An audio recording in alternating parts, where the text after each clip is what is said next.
So Vidalcan Orrery and Leyline of Anticipation, these two cards are kind of like Teferi in a sense, because Teferi gives all your creatures flash. Meanwhile, these other two cards at 4 mana gives all your other non-lands flash, which allows you to play a very annoying game of I play everything on your turn. So you have to make a choice of whether you want to play your actual cards or you want to wait for your answers on my turn. But because I'm playing Teferi, you can't play on my turn anyways. So ha ha ha. And of course, knowledge pool. I mean, I know what you guys are thinking. Everyone hates, hates and loves the soft lock that Teferi throws in. This isn't meant to play to completely win the game, but you're supposed to play this so that people just concede. Like, people can still beat a knowledge pool. They can cast their commander. There's like some flashback cards like Ancient Grudge can take care of this really minute ways. But once again, like the Shape Anew and whatnot, there's so many ways of fetching it and putting it directly into the battlefield. So, and if you're running Teferi, Mage of Zhalfir, you have to run it. Like they're just made for each other. Like I wouldn't cast it all the time, but it's nice to have a backup plan. Going through the rest of the artifacts now. So since the Divine Top, this is searchable by Trinket Mage and many other different ways, it just lets you sort of like select your type of draw what you'll get into. There's not that many creatures that I'm running, but most of them have ETB effects or they're just really, really big. So you play a Trinket Mage and you Proteus Staff into like, a 10 mana Eldrazi, like that's just devastating for the opponent.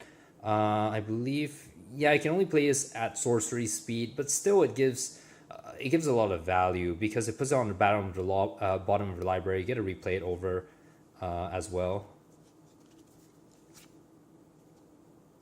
Sculpting Steel, just like 3 mana, copying artifact in play, copy your opponent, copy yourself, doesn't really matter. Duplicant is really amazing because it is a colorless source of removal. People don't get how important this is.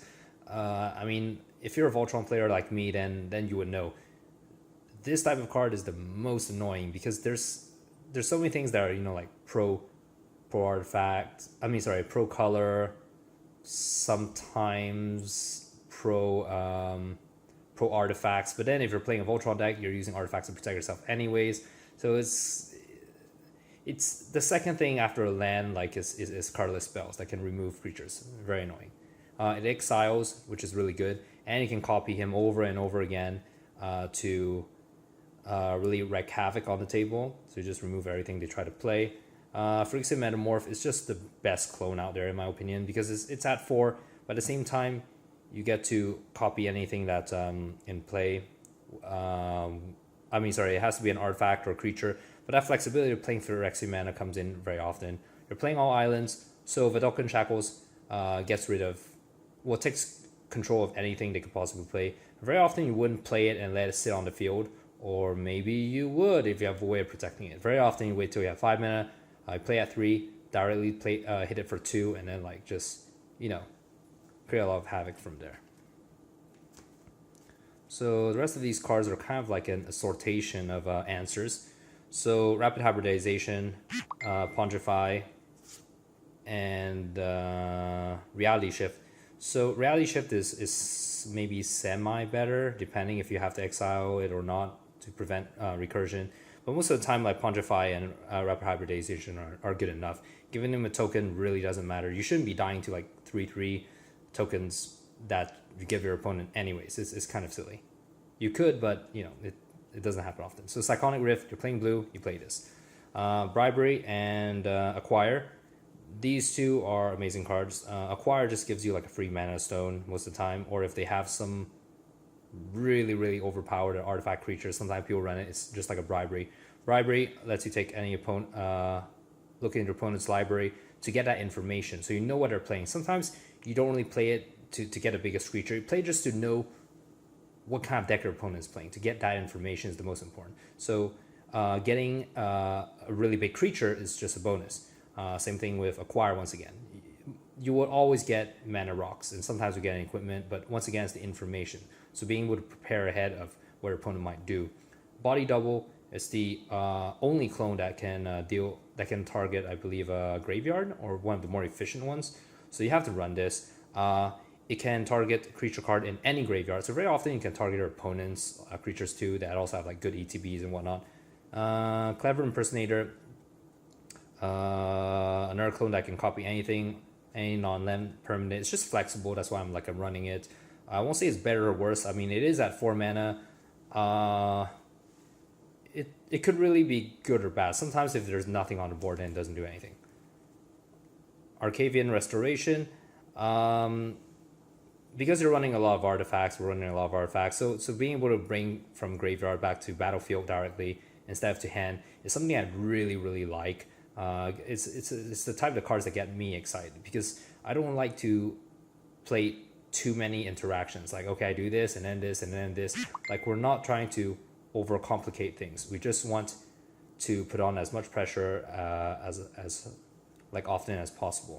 Sunder, really hilarious card. I don't know why they haven't banned this. I mean, Upheaval, I know they banned Upheaval, but you know, Sunder is as good as a one-sided Armageddon as well, because you would play this in a scenario whereby your opponents have no more way to deal with. You bounce all their lands, and if they let this resolve and you have something on the board, you just instantly win. There's nothing they can do, period. It's really rare that I play Sunder and people don't just scoop. Then Cataract Leviathan, and once again I spoke about this, Devastation Tide, which you get Miracle for and you can search for. So this just bounce all non-land permanents, really good value, really good at resetting the board, and it's just very well costed. I mean, Devastation Tide is at 5. The Leviathan is, you know, kind of expensive to cast, but you'll be able to do it because as you remember, we have so much ramp, so much card draw. It's really rare that you can't be able to play it. Curse of the Swine, it just gets rid of the entire board of annoying creatures permanently. It exiles it. I'll say that this is actually my favorite, currently my favorite semi Wrath of God in EDH, because if you kill all creatures, they can recur it. If you exile them, then they're just gone forever. And very often there's only 2 or 3 creatures that work in synergies for a specific deck, and you get rid of them and they can't like bring it back into play using like Rift Swiffer or whatever, and they put in a lot of effort into getting back. They just lose it like forever. They have to like find another way to win if that's their sole strategy, then they're screwed. Rite of Replication is another interesting clone. You can kick it for like a 5, so you pay 9 in total. Once again, really easy. You can ramp into it very, very fast. You cast this on your opponent, or cast it on a Simulacrum, or a bunch of other stuff. Ixodrin is ridiculously hilarious. If you hate someone's commander and you just play an Ixodrin, this just I mean, it's worse than sending them back like, you know, 2 or 3 times because they just recast it. If you Ixodrin them, you know, you just purposely leave their face down commander there and just ignore it completely. They can't really like turn it back face up. They have to either sacrifice it or swing into something and get killed. It's not very efficient. And then last of all, Evacuation. So this is kind of like Sunder, except instead of lands, it's like creatures. It's pretty good. I won't say it's exciting, but you should be running it against aggressive like metas. Finally, these are the finishers I'm running. Like, I'm a really big fan. I'm a really big Timmy, so I love running all the strongest biggest creatures I can find.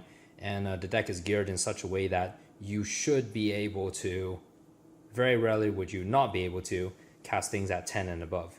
So let's go at 10 first. So at 10, very often it means that you just need 5 islands and like a mana doubler.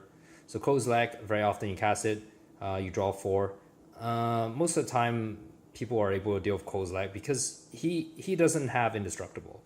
So he comes to play, he draws 4. If you have a Lightning Greaves, then people just concede because it comes in, you annihilate 4 immediately. So if he goes in a graveyard, he goes back into the library. So that's a bit annoying, but you can get him back.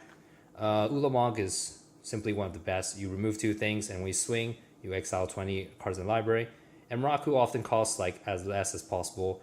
It's just kind of like a cheap creature that does like very high power, toughness, flying, and like protection. Blightsteel Colossus, you swing in once. With Whisper Seal Cloak, you win the game. That's it, simple as that. And finally, Ulamog. It's nice because you can get rid of 1 permanent. It has the Annihilator 4, and it's also indestructible, which matters because people who run Wrath and whatnot will be able to get rid of Kozilek, but it can't get rid of Ulamog. So that's the end of the deck tech. I hope you guys enjoyed it.